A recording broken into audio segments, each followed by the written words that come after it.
There is no planet B. There is no planet blah. Blah, blah, blah. Blah, blah, blah. This is not about some expensive, politically correct green act of bunny hugging or blah, blah, blah.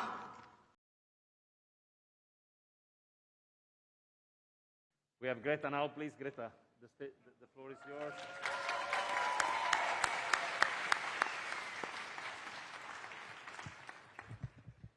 I'm a bit too short, am I not?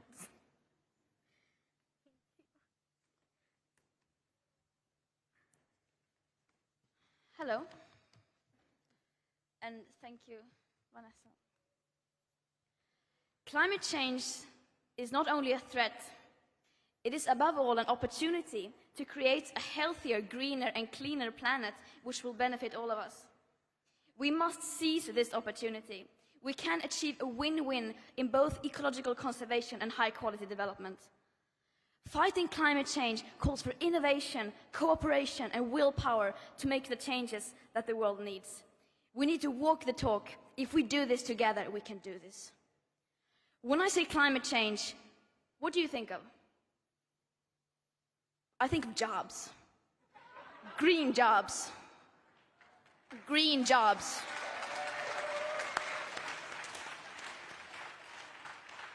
We must find a smooth transition towards a low-carbon economy. There is no planet B. There is no planet blah. Blah, blah, blah. Blah, blah, blah. This is not about some expensive, politically correct green act of bunny hugging or blah, blah, blah. Build back better, blah, blah, blah. Green economy, blah, blah, blah. Net zero by 2050, blah, blah, blah. Net zero by 2050, blah, blah, blah. Net zero, blah, blah, blah. Climate neutral, blah, blah, blah.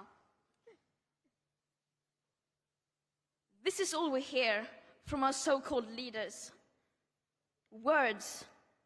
Words that sound great, but so far has led to no action. Our hopes and dreams drown in their empty words and promises.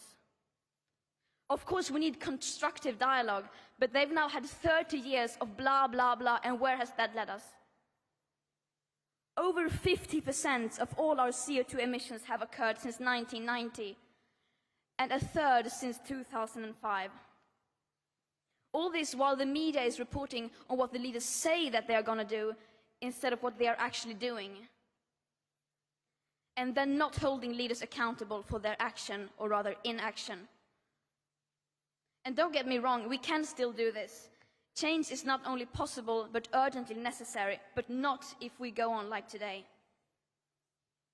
They say they want solutions, but you cannot solve a crisis that you do not fully understand. You cannot balance a budget if you do not count all the numbers. And as long as we ignore equity and historic emissions, and as long as we don't include consumption of imported goods, burning of biomass, etc., etc., and as long as clever accounting is one of the most efficient ways of reducing emissions, we won't get anywhere.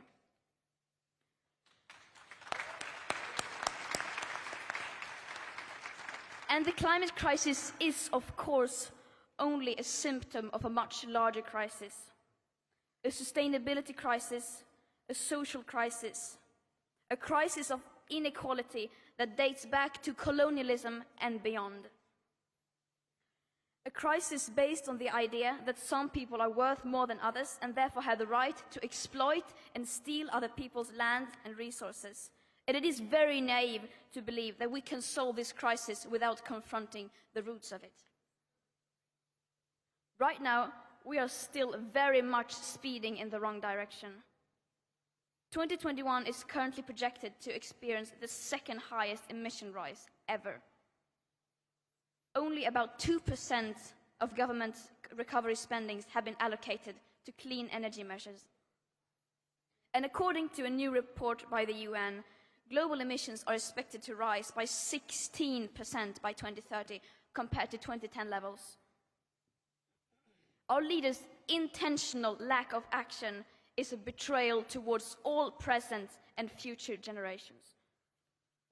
The people in power cannot claim that they are trying, because they are clearly not, as they continue opening up brand new coal mines, oil fields and pipelines, pretending to have ambitious climate policies while granting new oil licenses, exploring enormous future oil fields, and shamelessly congratulating themselves while still failing to come up with even the bare minimum and long overdue funding to help the most vulnerable countries deal with the impacts of the climate crisis. If this is what they consider to be climate action, then we don't want it. They invite cherry-picked young people to meetings like this to pretend that they are listening to us. But they are not. They are clearly not listening to us. And they never have. Just look at the numbers. Look at the statistics. The emissions are still rising. The science doesn't lie. But, of course, we can still turn this around. It is entirely possible. It will take drastic annual emission cuts, unlike anything the world has ever seen. And as we don't have the technological solutions that alone can deliver anything close to that, that means we will have to change. We can no longer let the people in power decide what is politically possible or not. We can no longer let the people in power decide what hope is. Hope is not passive. Hope is not blah, blah, blah. Hope is telling the truth. Hope is taking action. And hope always comes from the people.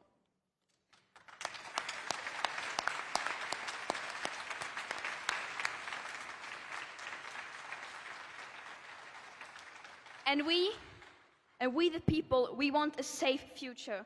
We want real climate action and we want climate justice. Did you hear me? What do we want? Climate justice! When do we want it? Now! What do we want? Climate justice! When do we want it? Now! The leaders like to say, we can do this. They obviously don't mean it, but we do. We can do this. I'm absolutely convinced that we can. But it starts with the people. It starts with facing the reality of the situation, as uncomfortable as it may be. It starts with taking action, and it starts now. Again, what do we want?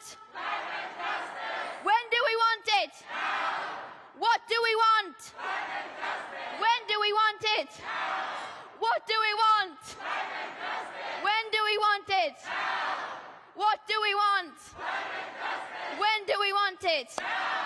Thank you.